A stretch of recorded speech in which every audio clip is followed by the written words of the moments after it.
Pokey pokey. Ito na. Ganyan lang siya. Parang malasadong egg lang. Yan. Nandiyan na yung talong, bawang, sibuyas, kamatis, garlic chives. Yan yung ating berde-berde dyan. Garlic chives yan. Kompleto na ang aking recados para sa ating Ilocano dish na lulutuin. Gagawa tayo ng pokey pokey. Meron tayong asin, pamintang durog, inihaw ko na yung talong, babalatan ko na lang yan, 5 itlog, 2 kamatis na malaki, 2 sibuyas, 1 buong bawang. Yan ang gagawin natin. Babalatan ko muna yung ating inihaw na talong, hiwain yung mga kamatis, sibuyas. Parang torta rin to pero ano siya, parang scrambled egg with eggplant. Ganyan ang itsura nito Ayan, nabalatan ko na yung ating inihaw na talong. Tatagdarin ko naman yan. Saka yung mga hiwain ko yung kamatis at sibuyas. I-prepare ko na rin yung ating itlog. Ayan, natagdad ko na yung aking inihaw na talong. Ito naman yung ating kamatis, sibuyas, bawang. Ito, nag-add ako ng garlic chives para may green. May konting berde-berde tayo. So, ngayon, nilagay lang tayo muna ng konting asin sa ating talong. Konti lang. Sa egg din. Yan sa egg medyo madami. Ang pepper. Dito din, maglagay din tayo. Para may lasa na yan. Tapos yung iba, the rest, gagamitin natin sa panggisa. Ito din ang ating itlog. Lagyan din natin ng konting pepper. Ayan. Nag-ready na ako ng oil. Ayan. Mainit na yung ating oil. Lalagay na muna natin ang ating bawang. Ayan. Sagisa lang muna tayo.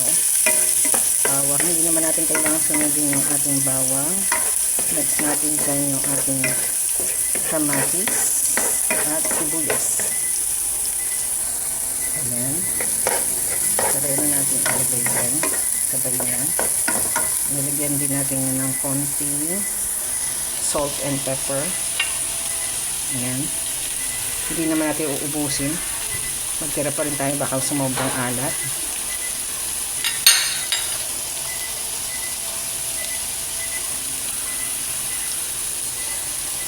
Ayan. Lagyan na natin yung ating garlic chives. Pampabango niya. At syempre yung ating inihaw na talong. I-mix ko lang muna sa saglit kasi may asin yung kanina. Pero pwede na natin siya ihulog. Para kumapit yung mga lasa ng ating sibuyas. Yung mga panggisa natin. Sibuyas, bawang, at kamatis.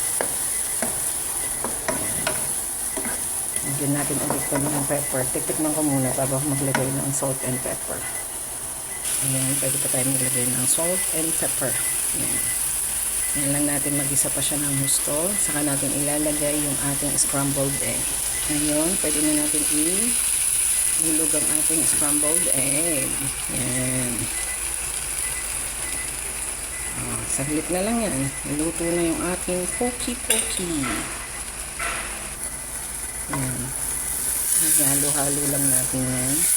Kasi parang malasadong egg lang naman ang ating pokey pokey. Diba? Instead of tortang talong, ganito na lang. Halo, mix-mix mo lang ganyan. Meron ka na pokey pokey. Hindi pa siya masyadong oily. Scrambled egg din yan. Malasadong egg. Diba? Tapos may green yung ating mga gulay. Tatakpan ko lang to para maluto yung egg. Okay na yan. Ito naman na halos lahat yung mga sinahog natin dyan. Kundi yung itlog na lang. Kunin lang natin yung takip. Ayan, takpan lang natin hanggang maluto. Natin yung ating pokey pokey. Ayan na, luto na. Pwede na yan.